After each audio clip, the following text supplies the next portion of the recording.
बिस्मिल्लाहिर्रहमानिर्रहीम। हज़रत अबू हुरैरा रज़ी अल्लाह तआला अन्हु से रवायत है कि रसूल पाक सल्लल्लाहु अलैहि वसल्लम ने फरमाया, जो शख्स दिन में 100 मरतबा ला इलाहा इल्लल्लाहु वहदहु ला शरीका लहु लहुल मुल्कु व लहुल हम्दु व हुवा अला कुल्लि शैइन कदीर, अल्लाह के सिवा कोई इबादत के लायक नहीं, वो अकेला है, उसका कोई शरीक नहीं, सारी बादशाहत उसी की है,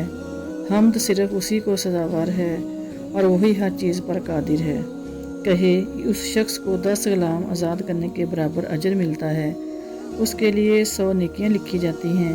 उसके 100 गुनाह मिटा दिए जाते हैं और ये कलमात शाम तक पूरा दिन शैतान से उसकी हिफाजत का ज़रिया बन जाते हैं और कोई शख्स उससे ज़्यादा अफजल अमल नहीं कर सकता सवाए उस शख्स के जो इससे भी ज़्यादा मरतबा यही अमल करे। और जिस शख्स ने एक दिन में 100 मरतबा सुबहान अल्लाह व बिहम्दिही कहा तो उसके तमाम गुनाह माफ़ कर दिए जाते हैं, चाहे वो समंदर की झाग के बराबर हों। हज़रत अबू हुरैरा रज़ी अल्लाह तआला अन्हु से रवायत है, कहा